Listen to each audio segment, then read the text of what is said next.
Comment se faire des amis de Dale Carnegie. Si vous voulez récolter du miel, ne bousculez pas la ruche.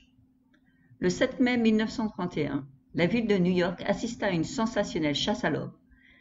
Après des semaines de recherche, Two Gun Crawley, l'homme aux 2 revolvers, l'assassin, le gangster qui ne fumait ni ne buvait pas, fut traqué dans l'appartement de sa belle, dans West End Avenue.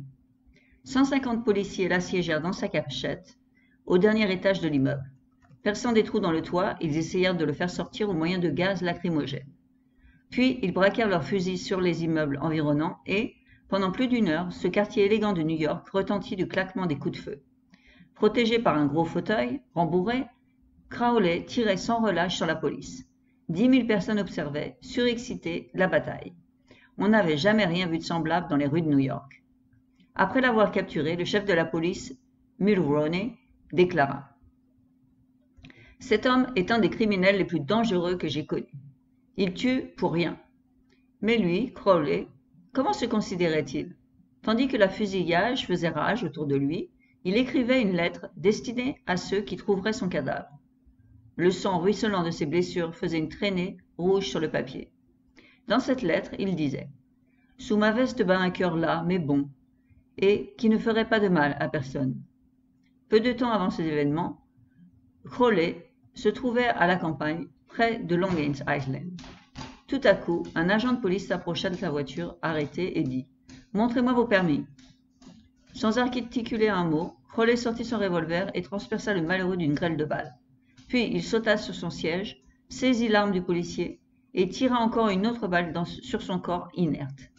Tel était l'assassin qui déclarait: « Sous ma veste bat un cœur las, mais bon, et qui ne ferait de mal à personne. » Crowley fut condamné à la chaise électrique. Quand il arriva à la chambre d'exécution, à la prison de Sing Sing, vous pensez peut-être qu'il aurait dit: « Voilà ma punition pour avoir tué. » Et non, il s'exclama: « Voici ma punition pour avoir voulu me défendre. » La morale de cette histoire, c'est que Two Gun ne se jugeait nullement coupable. Et est-ce là une attitude extraordinaire chez un criminel? Si tel est votre avis, écoutez ceci. J'ai passé les meilleures années de ma vie à donner du plaisir et de l'amusement aux gens, et quelle a été ma récompense? Des insultes et la vie d'un homme traqué. C'est Al Capone qui parle ainsi. Parfaitement.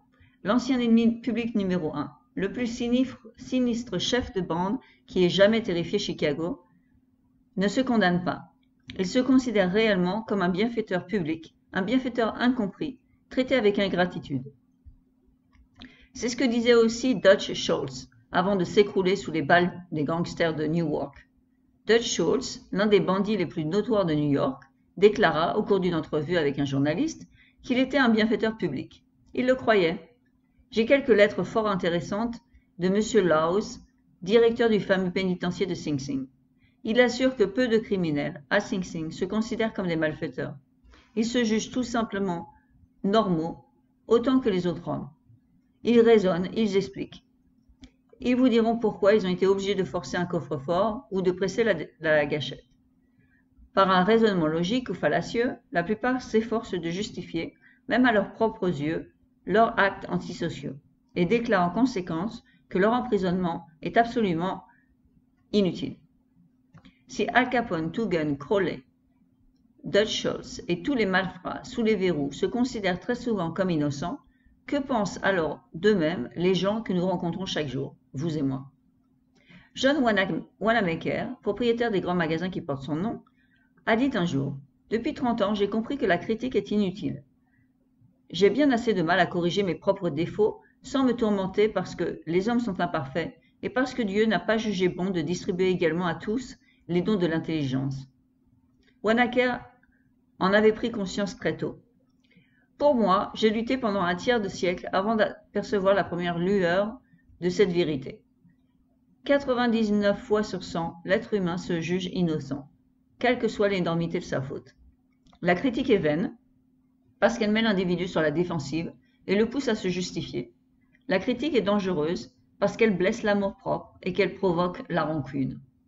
Les expériences de B.E. Skinner, psychologue de réputation internationale, ont démontré que l'animal, dont on récompensait la bonne conduite, apprenait beaucoup plus rapidement et retenait mieux que l'animal puni pour son mauvais comportement. Des attitudes plus récentes ont montré qu'il en allait de même pour l'être humain, car en critiquant, nous n'obtenons pas de changement durable. Nous nous attirons au contraire rancune et amertume. Un autre psychologue célèbre, Hans Seil, dit « Autant nous sommes avides d'approbation, autant nous redoutons le blâme. » La critique provoque la rancune et peut, de ce fait, décourager sérieusement employés, amis, entourage familial, sans pour autant redresser la situation. George B. Johnson, d'Unic, Oklahoma, chargé de la sécurité dans une entreprise de mécanique, doit veiller à ce que les employés portent un masque de protection. Autrefois, lorsqu'il rencontrait des ouvriers à la tête nue, il leur ordonnait de se plier au règlement sur un ton qui n'admettait pas la réplique. On s'exécutait à contre-cœur et, dès qu'il avait le dos tourné, on retirait son casque. Il décide donc de changer sa façon de faire. Lorsque l'occasion se présente, il demande si le casque n'est pas de la bonne taille. Il rappelle alors sur un ton volontairement aimable que le casque est conçu pour éviter les accidents et suggère de toujours le porter pendant le travail. Depuis, c'est sans rechigner que les ouvriers se conforment au règlement. L'histoire est truffée d'exemples illustrant l'inanité de la critique. Ainsi, voyez le scandale du pétrole de Teapot Dome. Pendant plusieurs années, les journaux frémirent d'indignation. Jamais de mémoire d'homme on n'avait vu pareille chose en Amérique. Voici les faits. Albert Fally, ministre de l'Intérieur sous le gouvernement du président Harding, fut chargé de louer les terrains pétrolifères du gouvernement à Elkhirk et à Teapot Dome, terrains destinés ultérieurement à l'usage de la marine. Au lieu de procéder par voie d'adjudication, Fally remit directement l'opulent contrat à son ami Edward Donaghy. Et que fit son ami à son tour? Il donna au ministre Fall ce qui lui a plu d'appeler un prêt de 100 000 $. Ensuite, Fall expédia un détachement de soldats américains dans cette région pétrolifère pour en chasser les concurrents dont les prix adjacents tiraient le pétrole des réserves de Elkhirk. Ces concurrents expulsés à la pointe des baïonnettes se ruèrent devant les tribunaux et firent éclater le scandale de Teapot Dome. Le scandale ainsi réveillé ruina l'administration de Harding, écœura la nation entière, faillit briser le parti républicain et amena Albert B. Fally derrière les barreaux d'une prison. Fall fut condamné sévèrement. Montra-t-il du repentir? Nullement. Quelques années plus tard, Herbert Hoover insinuait dans un discours que la mort du président Harding était due à l'angoisse et au tourment qu'il avait souffert à cause de la trahison d'un ami. Quand Madame Fall entendit cela, elle bondit d'indignation, pleura, se tordit les mains, maudit la destinée et cria « Quoi? Harding trahi par le Fall? Non, non, non, mon mari n'a jamais trahi personne. Cette maison tout entière d'or ne suffira pas à le tenter. C'est lui qu'on a trahi et mis au pilori. » Vous voyez, voilà la manifestation typique de la nature humaine, le coupable qui blâme tout le monde sauf lui-même. Mais nous sommes tous ainsi faits. Aussi, lorsque demain nous serons tentés de critiquer quelqu'un, rappelons-nous Al Capone, Two Gun Foley et Albert Fell. Sachons bien que la critique est comme le pigeon voyageur. Elle revient toujours à son point de départ. Disons-nous que la personne que nous désirons blâmer et corriger fera tout pour se justifier et nous condamnera en retour. Ou bien, comme tant d'autres, elle s'exclama « Je ne vois pas comment j'aurais pu agir autrement ». Le samedi matin 15 avril 1865, Abraham Lincoln agonisait dans une chambre d'hôtel juste en face de l'hôtel Ford où Booth, un exalté politique, l'avait abattu d'une balle de revolver. Le long corps de Lincoln reposait en travers du lit trop court. Une reproduction du tableau de Rosa Bonheur, La foire aux chevaux, était suspendue au mur, et un manchon de gaz éclairait lugubrement la salle de sa lueur jaune. Tandis que Lincoln achevait de mourir, Stanton, le ministre de la guerre, qui était présent, dit « Voilà le plus parfait meneur d'hommes que le monde ait jamais connu. » Quel fut le secret de Lincoln? Comment s'y prenait-il pour avoir une telle emprise sur les êtres? Pendant 10 ans, j'ai étudié la vie d'Abraham Lincoln. J'ai passé 3 ans à écrire un livre intitulé « Lincoln, l'inconnu ». Je crois avoir fait de sa personnalité, de sa vie intime et une étude aussi détaillée et complète qu'il était humainement possible de le faire. J'ai spécialement analysé les méthodes qu'il appliquait dans ses rapports avec ses semblables. Aimait-il critiquer? Oh que oui! Au temps de sa jeunesse, quand il habitait Pigeon Creek Valley, dans l'État d'Indiana, Il allait jusqu'à écrire des épigrammes, des lettres, dans lesquelles il ridiculisait certaines personnes, et qu'il laissait tomber sur les routes, espérant que les intéressés les trouveraient. L'une de ces lettres suscita des rancunes qui durèrent toute une vie. Et même devenu plus tard avoué à Springfield, dans l'Illinois, il provoquait ses adversaires dans des lettres ouvertes aux journaux. Un jour vint où la mesure fut comble. En 1842, il s'attaqua à un politicien irlandais vaniteux et batailleur, au nom de James Shields. Il le ridiculisa outrageusement dans le Springfield Journal. Un rire immense secoua la ville.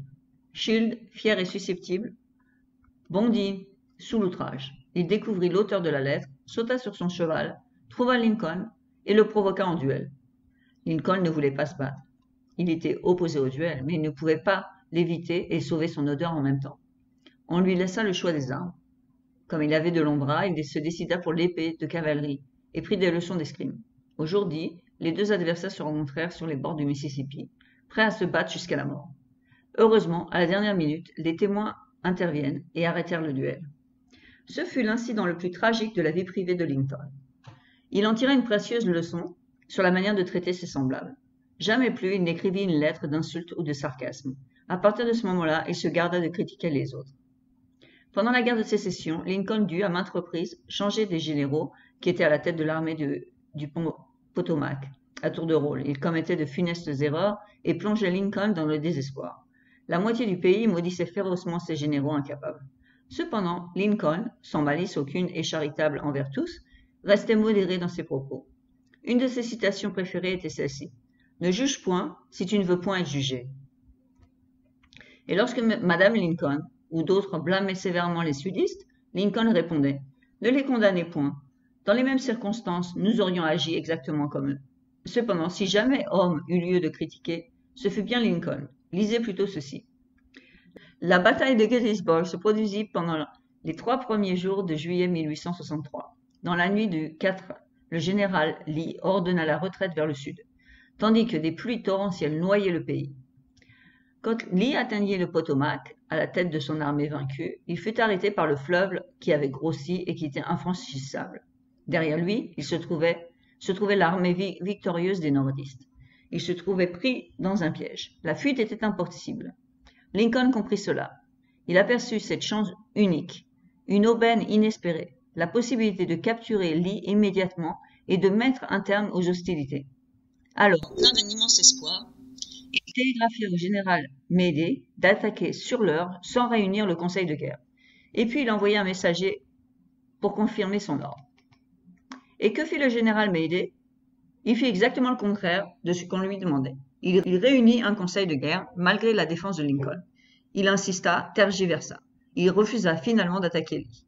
Pendant ce temps, les eaux se retirèrent et Lee put s'échapper avec ses hommes au-delà du Potomac. Lincoln était furieux. « Grand Dieu, nous les tenions, nous n'avions qu'à étendre la main pour les cueillir et maintenant, malgré mes ordres pressants, notre armée n'a rien fait. Dans des circonstances pareilles, n'importe quel général aurait pu vaincre Lee. Moi-même, si j'avais été là-bas, j'aurais pu le vaincre. » Plein de rancune, Lincoln écrivait à Meade la lettre suivante. Rappelez-vous qu'à cette époque de sa vie, il était très tolérant et fort modéré dans ses paroles. Ces lignes constituaient donc, pour un homme comme lui, le plus amer des reproches. « Mon général, je ne crois pas que vous appréciez toute l'étendue du désastre causé par la fuite de Lee. Il était à portée de main, et si vous l'aviez attaqué, votre prompt assaut, succédant à nos précédentes victoires, aurait amené à la fin de la guerre. Maintenant, au contraire, elle va se prolonger indéfiniment. Si vous n'avez pas pu combattre Lee lundi dernier, comment pouvez-vous l'attaquer de l'autre côté du fleuve, avec 2/3 seulement des forces dont vous disposiez alors? Il ne serait pas raisonnable d'espérer, et je ne l'espère pas, que vous pourrez accomplir maintenant des progrès sensibles. Votre plus belle chance est passée, et vous m'envoyez infiniment désolé. Que fit à votre avis Meade en lisant cette lettre? Eh bien, Meade ne vit jamais cette lettre. Lincoln ne l'expédia pas. Elle fut trouvée dans ses papiers après sa mort. Je suppose, ce n'est qu'une supposition. Après avoir terminé sa missive, Lincoln se mit à regarder par la fenêtre et se dit « Un moment, ne soyons pas si pressés. Il m'est facile à moi, assis tranquillement à la Maison-Blanche, de commander Meade d'attaquer. Mais si j'avais été à Gettysburg, et si j'avais vu autant de sang que Meade en a vu, si mes oreilles avaient été transpercées par des cris de blessés et des mourants, peut-être que comme lui, aurais-je montré moins d'ardeur à courir l'assaut? Si j'avais le caractère timide de m'aider, j'aurais sans doute agi comme lui. Enfin, ce qui est fait est fait. Si je lui envoie cette lettre, cela me soulagera, mais cela lui donnera l'envie de se justifier. Il aura contre moi de l'hostilité et du ressentiment. Il perdra la confiance en lui-même. Et peut-être en viendra-t-il même à quitter l'armée. C'est pourquoi, comme je l'ai dit plus haut, Lincoln rangea sa lettre, car une amère expérience lui avait appris que les reproches et les accusations sévères demeurent presque toujours vains. Theodore Roosevelt racontait qu'au temps de sa présidence, lorsqu'il se trouvait en face de quelque conjoncture embarrassante, il s'adossait à son fauteuil, levait les yeux vers un grand portrait de Lincoln suspendu au mur et se disait « Que ferait Lincoln s'il était à ma place? Comment résoudrait-il ce problème ?» Alors, la prochaine fois que nous serons tentés de passer un bon savant à quelqu'un, pensons à Lincoln et demandons-nous « Que ferait-il à notre place ?» Il arrivait à Mark Twain de laisser exploser sa colère dans sa correspondance. Un jour, à quelqu'un qui l'avait exaspéré, il écrivit « Tout ce qu'il vous faut, c'est une place au cimetière. Vous n'avez qu'un mot à dire et je m'en charge de vous la réserver. » Une autre fois, parce qu'un correcteur avait tenté d'apporter quelques améliorations à son orthographe et à sa ponctuation, il s'adressa à la rédaction en ces termes. « Conformez-vous à mon article et veillez à ce que ce correcteur garde ses conseils dans la bouillie qui lui tient de cervelle. » Si ces lettres ont permis à Mark Twain de dégager sa bile, leur ton cinglant n'a jamais atteint ses destinataires. Madame Twain, en effet, sans en souffler un mot à son mari, a fait en sorte qu'elle ne soit jamais expédiée. Connaissez-vous une personne que vous voudriez corriger? Oui? Parfait. C'est une excellente idée. Mais pourquoi ne pas commencer par vous-même? Ce serait beaucoup plus profitable que d'essayer de corriger les autres, et beaucoup moins dangereux. Commençons par nous corriger nous-mêmes. Confucius disait « Ne te plains pas de la neige qui se trouve sur le toit du voisin quand ton palier est malpropre. » Quand j'étais jeune, j'étais fort prétentieux, et je m'efforçais d'impressionner tout le monde. Un jour, j'adressai une lettre stupide à Richard Hadwin Davis, écrivain qui eut son temps de célébrité dans la littérature américaine. Je préparais un article sur les méthodes de travail des hommes de lettres et je priais Darvis de me renseigner sur les siennes. Malheureusement, quelques semaines plus tôt, j'avais reçu une lettre d'une personne qui avait ajouté cette notation dictée mais non relue. Cette formule m'avait plu. Voilà qui vous donnait l'air d'un personnage important, accablé de besogne. Pour moi, j'étais bien loin d'être aussi occupé, mais je désirais tant me grandir aux yeux de Richard Hadwin Davis que je terminai ainsi ma brève note avec les mots dictés mais non relus. Le heureux monsieur ne répondit jamais à ma lettre. Il me la retourna, simplement orné de cette observation. Votre grossièreté n'a d'égal que votre stupidité. C'est vrai, j'avais fait une gaffe. J'avais sans doute mérité cet affront. Mais c'est humain. Je détestais Davis pour l'humiliation qu'il m'avait infligée. Et ma rancune demeura si vive que lorsque j'ai appris sa mort, 10 ans plus tard, le seul souvenir qui se réveilla dans mon esprit, j'ai honte de l'avouer, ce fut le mal qu'il m'avait fait. Si vous voulez demain faire naître des rancunes qui brûleront pendant des lustres et persisteront peut-être jusqu'à la mort, adressez à ceux qui vous entourent quelques cinglantes critiques. Vous verrez le résultat, même si ces critiques sont parfaitement justifiées à vos yeux. Quand vous vous adressez à un homme, rappelez-vous que vous ne parlez pas à un être logique, vous parlez à un être d'émotion, à une créature toute hérissée de prévention, mue par son orgueil et par son amour-propre. À cause des critiques féroces dont on l'avait accablé, Thomas Hardy, un des écrivains les plus remarquables de la littérature anglaise, abandonna pour toujours son métier de romancier. Et c'est la médisance qui conduisit au suicide le poète anglais Thomas Chatterton. Benjamin Franklin, brutal et maladroit dans sa jeunesse, devint par la suite un si fin psychologue. Il apprit si bien l'art d'influencer les hommes qu'il fut nommé ambassadeur des États-Unis en France. Le secret de son succès, le voici. Je ne veux critiquer personne, je veux dire tout le bien que je sais de chacun. Le premier imbécile venu est capable de critiquer, de condamner et de se plaindre. Mais il faut de la noblesse et de la maîtrise de soi pour comprendre et pardonner. Un grand homme montre sa grandeur dans la manière dont il traite les petites gens, disait Carlyle. Ben Hoover, célèbre pilote d'essai entraîné aux acrobaties aériennes, rentre chez lui à Los Angeles. Il quitte le terrain d'aviation de San Diego lorsque brusquement, à 100 mètres du sol, ses moteurs s'arrêtent. Il manœuvre avec toute l'habileté d'un pilote expérimenté et réussit à se poser. Les passagers sont indemnes, mais l'avion, un appareil à hélice de la Deuxième Guerre mondiale, est sérieusement endommagé. Hoover a un pressentiment et son premier réflexe, après l'atterrissage forcé, c'est d'aller examiner le carburant dans le réservoir. Il a deviné juste. Ce n'est pas avec de l'essence qu'on avait rempli le réservoir, mais avec du kérosène. De retour à l'aéroport, il demande à voir le mécanicien responsable. Hoover voit le jeune homme écrasé sous le poids de son erreur. L'angoisse se lit sur son visage en larmes. Par sa faute, un appareil coûteux est hors d'usage et 3 personnes ont failli perdre la vie. Le pilote, fier et méticuleux qu'est Hoover, va sûrement donner libre cours à sa colère et l'accabler de reproches sur sa négligence. Au lieu de le blâmer et de le critiquer, Hoover passe son bras autour des épaules du jeune homme et lui dit « Je suis convaincu que tu ne referas plus jamais cette erreur. Et pour te le prouver, je tiens à ce que ce soit toi qui s'occupe demain de mon F-51. » Les parents sont souvent tentés de critiquer leurs enfants. Vous attendez sans doute que je vous dise « Ne le faites pas ». Je vous dirais plutôt, avant de les critiquer, lisez un des classiques du journalisme américain, Les Pères oubliés. Paru d'abord dans un People Home Journal en éditorial, nous le reproduisons ici avec l'autorisation de l'auteur, tel qu'il a été condensé dans le Reader's Digest. Les Pères oubliés est l'un de ces articles qui avait été écrit sous le vif, sous l'impulsion d'un sentiment authentique. Il a rencontré un écho chez tellement de lecteurs qu'on le réimprime périodiquement. Depuis sa première publication, écrit l'auteur Livingstone Learned, Les Pères oubliés a été reproduit dans des centaines de magazines et de journaux. Il a été reproduit en de nombreuses langues étrangères. J'ai donné personnellement l'autorisation de le lire à des milliers d'écoles, d'églises et de conférenciers.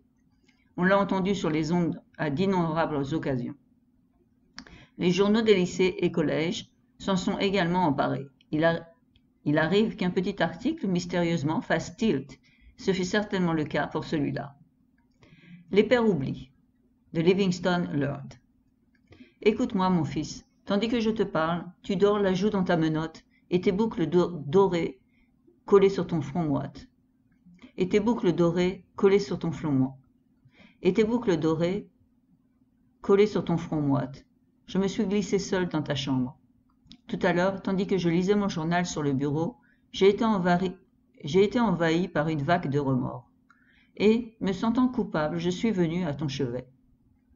Et voilà à quoi je pensais, mon fils. Je me suis fâché contre toi aujourd'hui. Ce matin, tandis que tu te préparais pour l'école, je t'ai grondé, parce que tu te contentais de passer la serviette humide sur le bout de ton nez.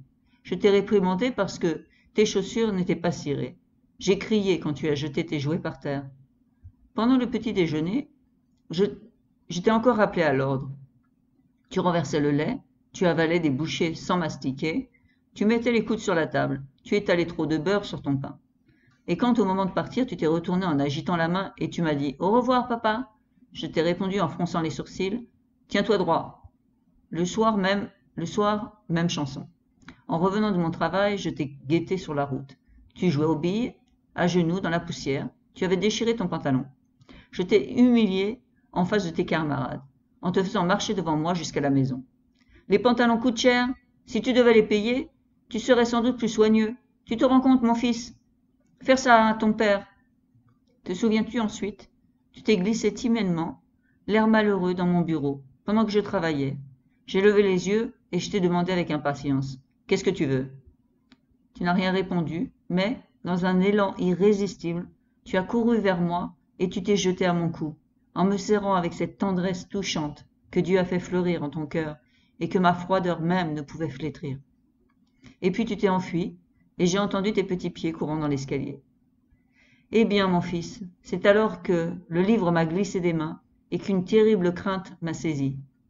Voilà que j'avais fait de moi la manie des critiques et des reproches. Un père grondeur. Je te punissais de n'être qu'un enfant. Ce n'est pas que je manquais de tendresse, mais j'attendais trop de ta jeunesse. Je te mesurais à l'aune de mes propres années. Et pourtant, il y a tant d'amour et de générosité dans ton âme. Ton petit cœur est vaste comme l'aurore qui monte derrière les collines. Je m'en veux pour témoignage de ton élan spontané, pour venir me souhaiter le bonsoir. Plus rien d'autre ne compte maintenant, mon fils. Je suis venu à ton chevet, dans l'obscurité, et je me suis agenouillé là, plein de honte. C'est une piètre réparation, je sais. Je sais que tu ne comprendrais pas toutes ces choses si tu pouvais les entendre. Mais demain tu verras, je serai un vrai papa. Je deviendrai ton ami, je rirai quand tu riras, je pleurerai quand tu pleureras. Et si l'envie de te gronder me reprend, je me mordrai la langue. Et je ne cesserai de me répéter, comme une litanie, ce n'est qu'un petit garçon, un tout petit garçon. J'ai eu tort, je t'ai traité comme un homme. Et maintenant que je te contemple dans ton petit lit, là et abandonné, Je vois bien que tu n'es qu'un bébé. Hier encore, tu étais dans les bras de ta mère, la tête sur son épaule. J'ai trop exigé de toi. Beaucoup trop. Au lieu de condamner les gens, essayons de les comprendre. Essayons de découvrir le mobile de leur action. Voilà qui est beaucoup plus profitable et plus agréable que de critiquer.